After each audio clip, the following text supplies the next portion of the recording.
नमः सिद्धेभ्यः। प्राकृत अनुरागी सभी महानुभावों को मेरा डॉक्टर पुलक गोयल का यथा योग्य अभिवादन। सादर जय जिनेन्द्र।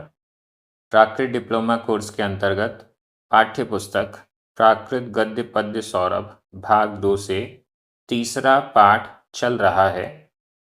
इस पाठ का नाम है दश वैकालिक। इसकी 18 गाथाएं अभी तक हम पढ़ चुके हैं।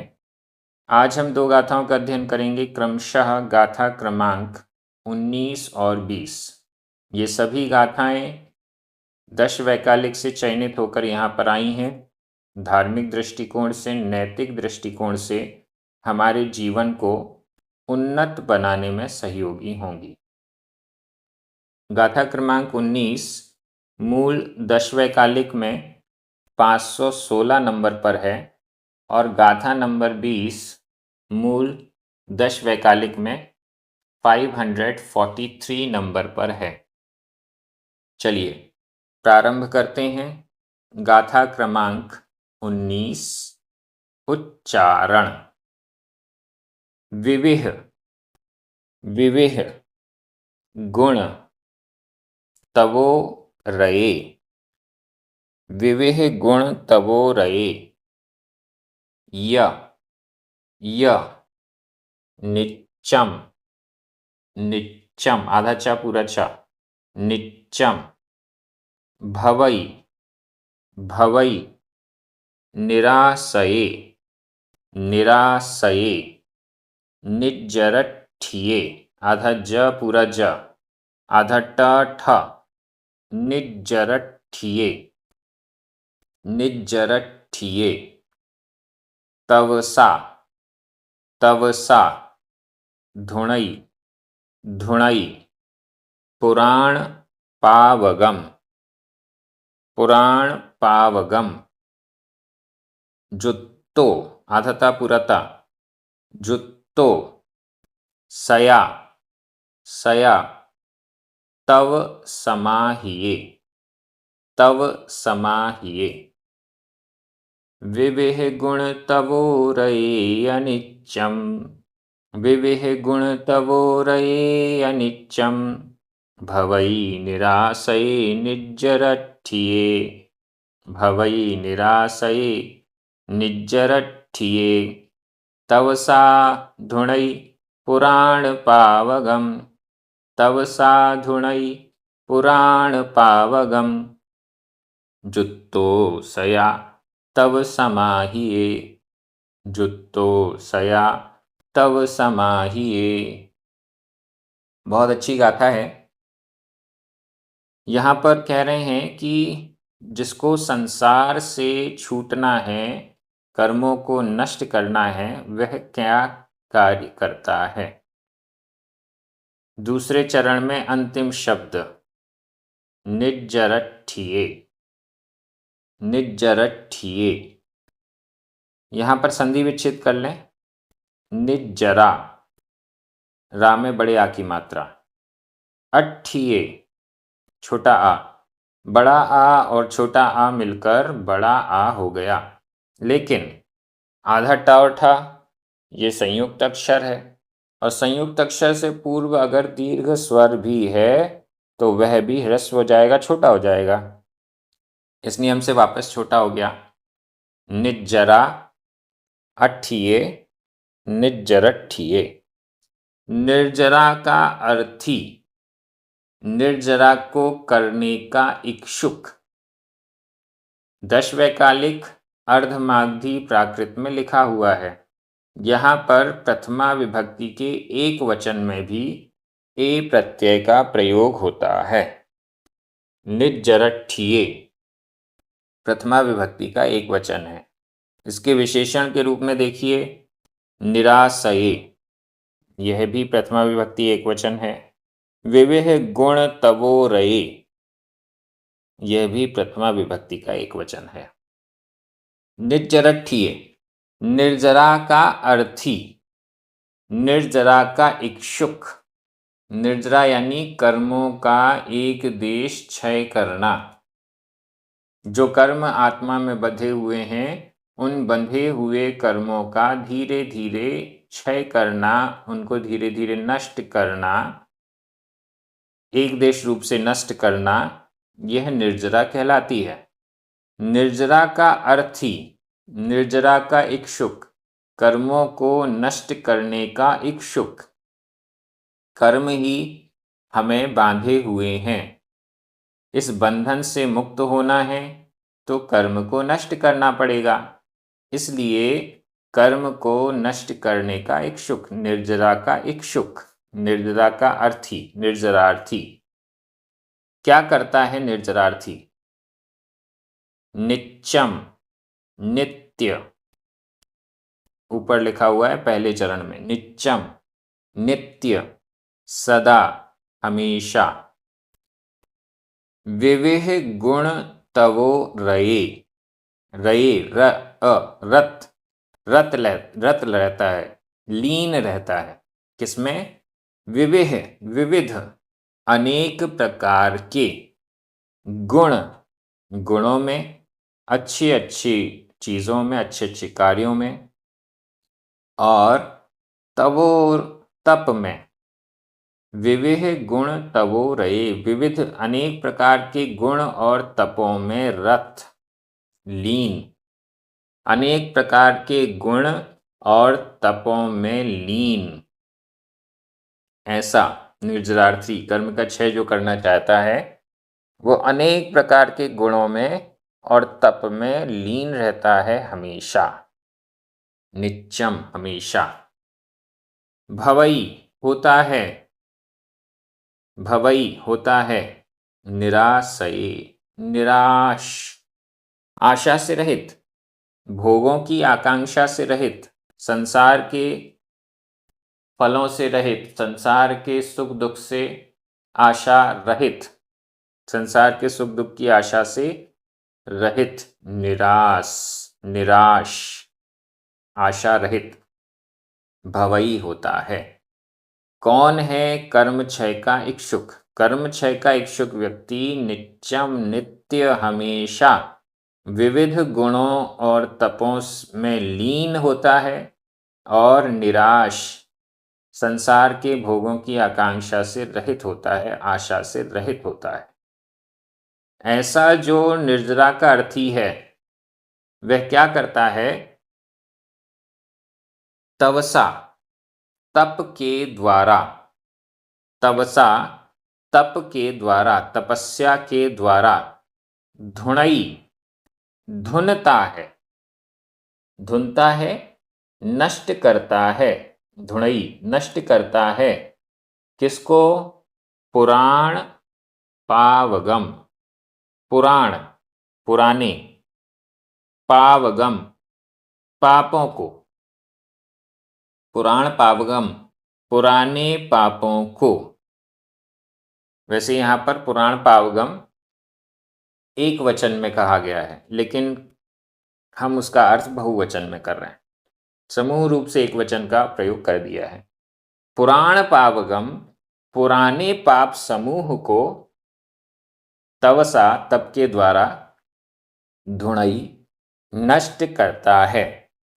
और जुत्तो सया, सया हमेशा, सया हमेशा, तव समाहिए, तव, तप, तप की साधना में, तप समाधि में, तप में लीनता में, तव समाहिए, तप में लीनता में, तप की समाधि में, जुत्तो, युक्त, सहित रहता है। निर्जरा का अर्थी तव समाहिए, तप की साधना में, सया, सदा, जुत्तो, युक्त होता हुआ, तवसा, तप के द्वारा, पुराण पावगम, पुराने पाप समूह को, धुणई, नष्ट करता है। निर्जरा करना है, किसकी निर्जरा करना है? पुराने पाप कर्मों की। पाप कर्मों की निर्जरा की जाती है, पुण्य कर्मों की निर्जरा नहीं की जाती। पुण्य कर्म तो अपने आप फल देके चले जाते, लेकिन पाप कर्म ऐसे होते हैं जो सताते रहते हैं, इसलिए इन पाप कर्मों की निर्जरा का उपदेश दिया जाता है। पुराने पाप, पूर्व भवों में जो किए हैं, पहले जो किए हैं, उन पापों को नष्ट करने के लिए तपस्या करना होती है। यह यहाँ पर बताया गया है। तपस्या कौन कर सकता है? जो अनेक प्रकार के गुणों में और तप में लीन रहता है, संसार के भोगों की आशा नहीं करता है। ऐसा व्यक्ति कर्म क्षय का इच्छुक होता है और तप के द्वारा पाप कर्मों का, पुराने पाप कर्मों को नष्ट करता है। बहुत अच्छी ये गाथा है। व्याकरण की दृष्टि से देखते हैं। विविह गुण तवो रये निराशये निज्जरठिये जुत्तो, ये सभी प्रथमा विभक्ति के एक वचन हैं। इसमें य, निच्चम और सया, ये सभी अव्यय हैं। भवई, धुणई, ये दोनों ही वर्तमान काल अन्य पुरुष बहुवचन के क्रिया रूप हैं। पुराण पावगम द्वितीय विभक्ति का एक वचन है। तवसा तृतीया विभक्ति का एक वचन है, अनियमित प्रयोग है ये। तव समाहिये, यह सप्तमी विभक्ति का एक वचन है। वैसे तो समाहिये में हमें बड़ी ई की मात्रा होनी चाहिए, लेकिन मात्राओं की पूर्ति की दृष्टि से छंद में यहाँ पर बड़ी की जगह छोटी ई की मात्रा लगाई गई है। मैं एक बार हिंदी अर्थ कर रहा हूं, आपकी नजर प्राकृत शब्दों पर जानी चाहिए। निर्जरा का अर्थी कर्म क्षय का इच्छुक व्यक्ति हमेशा अनेक प्रकार के गुण और तप में लीन, आशा से रहित होता है। वह तप की साधना में हमेशा सहित होता हुआ पुराने कर्म समूह को तप के द्वारा नष्ट करता है। बहुत अच्छी ये गाथा है। अब हम अगली गाथा में चलते हैं। गाथा क्रमांक 20, उच्चारण। जया जया य य चयई चयई, बड़ी है। धम्मम, अधम पूरम, धम्मम। अणज्जो अणज्जो, आधा जा पूरा जा। भोग कारणा भोग कारणा से तत्थ, आधा तथ, तत्थ मुच्छिए, आधा च छ, मुच्छिए। बाले बाले आयईम आयईम। नावबुज्झई, आधा ज झ, नावबुज्झई। जयाया चयई धम्मम जयाया चयई धम्मम। अणज्जो भोग कारणा अणज्जो भोग कारणा से तत्थ मुच्छिए बाले से तत्थ मुच्छिए बाले। आयईम नावबुज्झई आयईम नावबुज्झई। बहुत अच्छी ये गाथा है।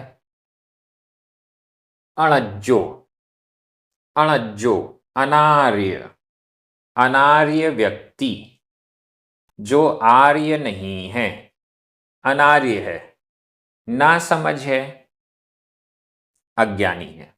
अणज्जो, अनार्य, अज्ञानी। जया जब जया जब चयई छोड़ता है। जया जब चयई छोड़ता है। कौन छोड़ता है? अणज्जो अनार्य अज्ञानी व्यक्ति। जया जब अणज्जो अनार्य अज्ञानी व्यक्ति चयई छोड़ता है। किसको छोड़ता है? धम्मम धर्म को छोड़ता है। धम्मम धर्म को। जया जब अणज्जो अनार्य अज्ञानी व्यक्ति धम्मम धर्म को चयई छोड़ता है। धर्म को छोड़ता है। किस कारण से छोड़ता है? यहां कारण भी दे रहे हैं। भोग कारणा। भोग कारणा भोग के कारण से। भोग के कारण से जया जब अणज्जो अनार्य अज्ञानी नासमझ धम्मम धर्म को चयई छोड़ता है। भोगों के लिए धर्म को छोड़ता है। भोगों में डूब गया है इसलिए धर्म को छोड़ता है। भोग मिल गए हैं इसलिए धर्म को छोड़ता है। भोगों में समय लगा रहा है इसलिए धर्म में समय नहीं दे पा रहा है। अज्ञानी है। भोग के लिए धर्म को छोड़ने वाला अज्ञानी है, नासमझ है। वो क्या कर रहा है? नीचे वाली लाइन देखिए। से वह, से वह, तत्थ उसमें, वहां पर, भोगों में या संसार में, मुच्चिए मूर्छित है, मोहित है। वह संसार में ही, भोगों में ही मूर्छित है। वह संसार में ही मूर्छित है, वह भोगों में ही मूर्छित है। भोगों ने उसे मूर्छित किया हुआ है। भोगों के अलावा उसे कुछ भी दिखाई नहीं दे रहा है। बाले से बाले, वह बाल, वह बाल बुद्धि, वह अज्ञानी, वह नासमझ। तत्थ उसमें, उस भोग में, मुच्चिए मूर्छित है। और ऐसा भोगों में मूर्छित व्यक्ति आयईम, आयईम भविष्य को, नावबुद्धि, यहां संधि विच्छेद कर लें। न प्लस अवबुद्धि। न में छोटा आ, अवबुद्धि का छोटा आ, दो छोटे आ मिलकर बड़ा आ हो गया। न अवबुद्धि नावबुद्धि। न यानी नहीं, अवबुद्धि समझता है, नहीं समझता है। आयईम भविष्य को नहीं समझता है। भोगों में डूबा रहेगा, धर्म को नहीं कर रहा है। वो अपने भविष्य को नहीं समझ रहा है। भोगों में डूबे रहने के कारण, भोगों में मूर्छित रहने के कारण जिसने धर्म को ही छोड़ दिया, उसने अपने भविष्य को अंधकारमय कर लिया है। वो आयईम आने वाले को, भविष्य को, ना अवबुद्धि नहीं समझता है। भविष्य को उसने अंधकारमय कर लिया। बहुत अच्छी ये गाथा है। भोगों के लिए धर्म को जो छोड़ रहा है वो अपने भविष्य को नहीं समझता है, अपना भविष्य उज्जवल नहीं करना चाहता है। आज हम थोड़ी सी मेहनत कर लेंगे, भविष्य में उसका फल अच्छा मिलेगा। आज हम धर्म अच्छा कर लेंगे, भविष्य में फल अच्छा मिलेगा। आज हम अच्छी पढ़ाई करेंगे, कल हमें उसका फल अच्छा मिलेगा। लेकिन आज ही हम भोगों में लग गए तो भविष्य हमारा क्या होगा? बहुत अच्छी ये गाथा। व्याकरण की दृष्टि से देखिए। जया, य, तत्थ, ये सभी, न, ये सभी अव्यय हैं। चयई, अवबुद्धि, दोनों जगह बड़ी ई है। ये छंद में मात्रा की पूर्ति के लिए बड़ी हो गई, वैसे छोटी होनी चाहिए। वर्तमान काल, अन्य पुरुष, एक वचन का क्रिया रूप। धम्मम, आयईम, द्वितीय विभक्ति का एक वचन है। अणज्जो, से, मुच्छिए, बाले, ये सभी प्रथमा विभक्ति के एक वचन हैं। भोग कारणा पंचमी विभक्ति का एक वचन है। इस प्रकार से व्याकरण इसकी हो गई, बहुत सरल थी। मैं एक बार हिंदी अर्थ कर रहा हूं, आपकी नजर प्राकृत शब्दों पर जानी चाहिए। जब अनार्य व्यक्ति भोग के कारण से धर्म को छोड़ता है, वह बाल बुद्धि वाला उस भोग में मूर्छित भविष्य को नहीं समझता है। बहुत अच्छी ये दोनों गाथाएं, एक से एक अच्छी अच्छी गाथाएं हमें यहाँ प्राप्त हो रही हैं। प्राकृत डिप्लोमा कोर्स में प्राकृत का गहरा, गंभीर, गहनतम अध्ययन हम सभी कर रहे हैं। बहुत अच्छे से इस कोर्स को हम आगे बढ़ा रहे हैं, धीरे धीरे धीरे ये भी हम पूर्ण करेंगे। सभी को जय जिनेंद्र।